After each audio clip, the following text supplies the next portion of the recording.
Good morning, everyone. Archbishop Richard Gagnon here. This is our Friday morning report. Thank you very much for joining us this morning, January 27th. It's been 2 weeks since we last had our Friday morning report, and I appreciate your tuning in this morning. During the COVID time, which is 2 years plus, many things were postponed, of course, and continue to be so to a certain degree, but we're getting back into more of a, if you want to use a term, a normal schedule of events. And one of the things that was postponed is an important event that happens every year in Manitoba and in every province in Canada and in most countries of the world where there are Christian churches, and that is the Week of Prayer for Christian Unity. And we might ask ourselves, now, what is the Week of Prayer for Christian Unity?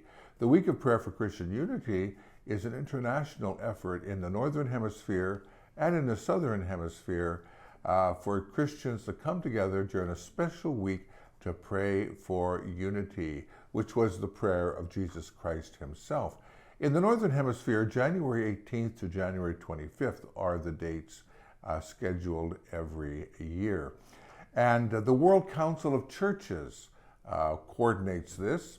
It begins at the local level, but it is coordinated by the World Council of Churches. Now, the World Council of Churches is a grouping of churches in the world that has a very vast cross-section of Christian bodies throughout the world. For example, the Assyrian Church of the East, the Oriental Orthodox Churches, the Old Catholic Church, which is a group that separated from the Roman Catholic Church during the 19th century around the First Vatican Council, the Moravian Church, the Lutheran churches, the Anglican Communion, the Mennonite churches, the Methodist churches, the Baptist churches, and the Pentecostal churches. Now, the Roman Catholic Church is not a full member of the World Council of Churches, but it is an observer. It has observer status at the World Council of Churches, but it is a full participant in many ecumenical projects stemming from the Second Vatican Council, and that would include the Week of Prayer for Christian Unity. Now, the historical roots of this week, this special week where Christians pray to be one once again as Christ had prayed in the scriptures, the roots are rather interesting in a sense. The roots begin in 1908 with what is called the Octave of Christian Unity, and the current dates of January the 18th to January 27th were proposed by a Father Paul Watson, who was a convert from Anglicanism and co-founder of the Graymoor Franciscan Friars in New York State.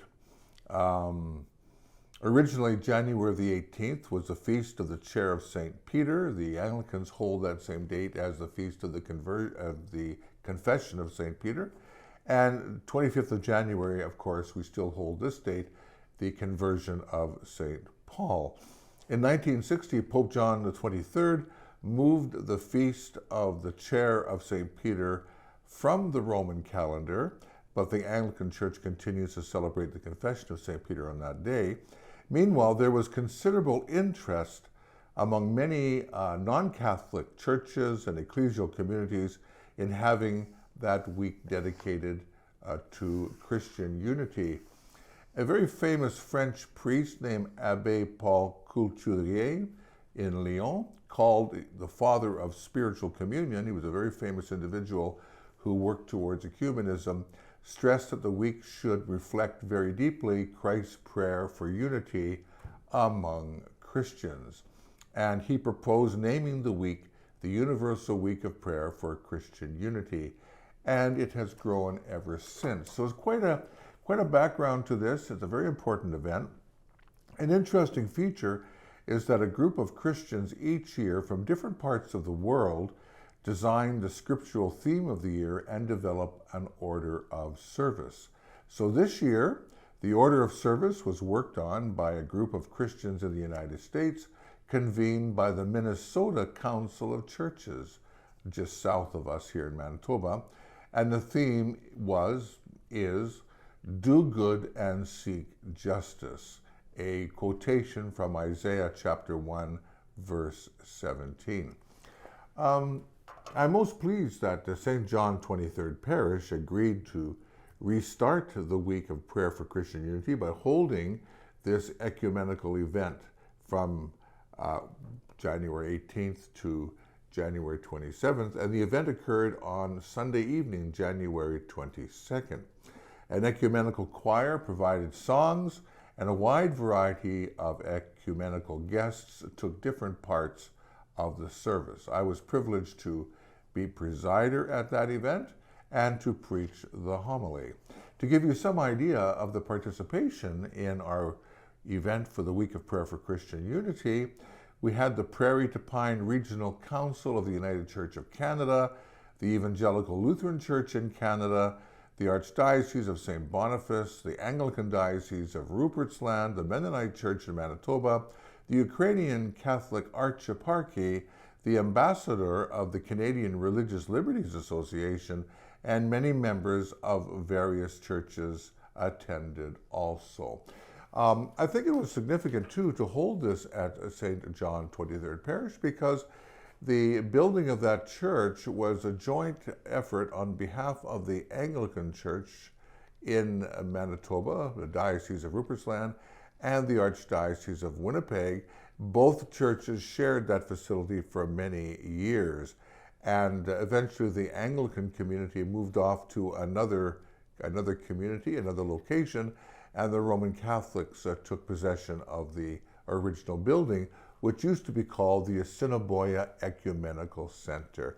So I do think relationships with other Christians is very important, and that's why I'm stressing that this morning, is that the work of ecumenism continues. In some ways, it needs to be restarted a little bit. At one time, it was very focused activity in Manitoba. It continues to be so, but I think new life needs to be breathed into that important Christian pastoral work. So I thank the parishioners and pastor of St. John 23rd for their tremendous effort this past week in holding the Week of Prayer for Christian Unity. A note here about permanent deacons. We are saddened to hear this week the passing of Deacon John Mackenzie, who was ordained in 1997 as a permanent deacon. We pray for the repose of his soul. We pray for his wife, Carol, and for his family at this time. Deacon John was ordained to the permanent diaconate in St. Augustine's Parish in Brandon, and he served many small communities as parish administrator. I have a list here. Deacon John served as pastoral administrator in Dunrea, in Souris, in Rivers, in Baldur, from 1999 to 2001. Currently, we have about 18 retired and active permanent deacons in the Archdiocese of Winnipeg, and the presence of permanent deacons add a certain fullness to the ordained ministry in the Catholic Church. And we currently have another small class being prepared through studies and formation for hopefully future ordination for the Archdiocese. Again, the Archdiocese of Winnipeg cooperates with the Archdiocese of St. Boniface and the Archdiocese of Coquitlam in sponsoring this important program. This evening, we have an ordination celebration. Our ordination celebration is for Romeo Suban, who is going to be a permanent deacon in the Archdiocese. The ordination occurs this evening at St. Mary's Cathedral. Romeo started his discernment for the diaconate as far back as 2013. Unfortunately, Romeo's wife became very sick and she passed away. Romeo is continuing his journey towards the permanent diaconate. And so we pray for him and for all of those in the formation program for permanent deacons in the Archdiocese. Well, I turn now to our pastoral services in the Archdiocese of Winnipeg. Pastoral services encompass a number of different areas of pastoral work of the Archdiocese. Our coordinator, John Acosta, Now, I've stressed quite often the importance of developing programs to enhance married life, to encourage formation in the marriage vocation. So the pastoral services of our diocese and also of the diocese across the river, St. Boniface Archdiocese, have coordinated, their two pastoral services have coordinated in putting on a conference for married couples in March. And the dates are March 17th and 18th. There is at the bottom of the screen, there's a registration information for you. Basically, the conference is animated by two dynamic couples that come from Saskatchewan. This program, called Breathe, as one breathes, has been offered in the Archdiocese of Vancouver and the Diocese of Saskatoon and in Canmore, Alberta, and so on. Been very, very successful. It is really basically a conference for refreshing and recharging one's marriage. There's testimony that is given. Tools are provided for married couples to enhance their marriage, to work at it, to discover new areas of their commitment towards one another. So I would encourage you to consider very much this important two-day conference. It's not a lot of time. It's a Friday night and a Saturday. That will give you an opportunity to kind of move towards formation in the marriage vocation a bit more. We all need to be refreshed. We all need to be recharged. The priestly life, the life of a bishop, married people. And that's why this is a good initiative. And I certainly encourage that in the Archdiocese. Another cooperation level is in the area of life. And of marriage, family life, human life, sanctity of life, and so on. And as you know, and I've mentioned it a number of times, we do have a unique organization in here in Manitoba, the Tri-Diocesan Committee for Marriage and Life. And it responds to a national initiative every year called the National Week for Life in the Family.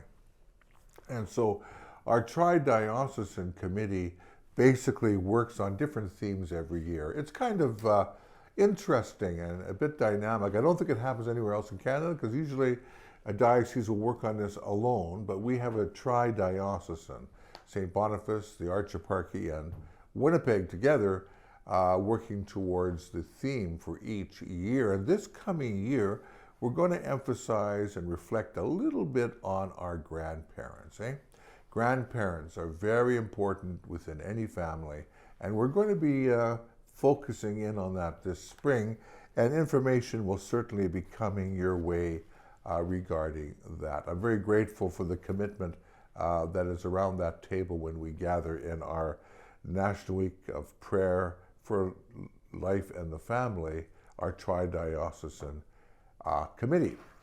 And finally, this Friday's report, a couple of things from our bulletin. I don't know if you read the news bulletin every week carefully, but there's an awful lot going on in our faith, in Manitoba. And it's worth listening to and reading and learning about. There's a couple of things here. There's something called The Chosen, The Chosen. This is a movie that has been produced in different episodes, different series on the life of our Lord, and it is offered in different cinemas.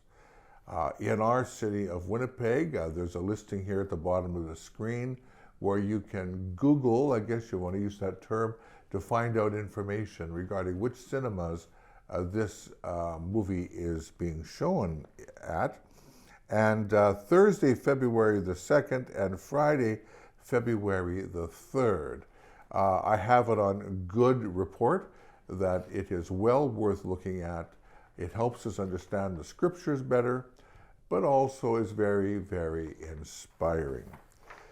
And in addition to that, we also have in the Archdiocese a group that are working very diligently to go to Portugal this year for World Youth Day.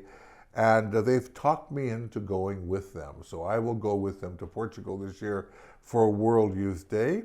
I have not been to World Youth Day since maybe about 10 years ago, the last time I was a participant. It's very dynamic and well worth it. And so the youth that are going, I'll travel with them and share with them those wonderful weeks of experience. There's a fundraiser coming up, and I'm going to mention this in the Friday report because I want to support our youth. Under our youth office here, there is an evening, what they call a coffee house fundraiser. An evening of fun, music, and coffee, February the 10th from 6 p.m. to 10 p.m. at Petrus Hall, St. Peter's Parish Petrus Hall. And there'll be performances from youth and young adults. Coffee, tea, baked goods, and raffle tickets for prizes are also available. You know, the youth that participate in World Youth Days, they come home and they act as evangelizers of the powerful experience of faith that they experience. So this year, it is in Lisbon, Portugal, a wonderful city in the middle of summer, July, end of July into the first week of August. Finally, dear friends, this Friday report has many different points I'm making, but I think we're catching up on 2 weeks here today. In the news bulletin, which I mentioned earlier, there is something here called the Life in the Spirit Seminar. And this is sponsored by the Catholic Charismatic Renewal Service. Now, it's completely online, and it's worth taking in. It's a 7-week, consecutive week formation program for about an hour that you can visit, be part of, and then join a larger group online at the end of it. Different themes every week. It really is catechetical, it is formational, and inspirational. So I just want to mention that to you if you're not familiar with it. It might be something to look at this year and to participate in. Well, thank you very much, all of you, for your patience this morning. A number of important items were mentioned on this Friday report. Thank you for participating and joining us today. The Lord be with you. May Almighty God bless you and your families, the Father, the Son, and the Holy Spirit. Amen.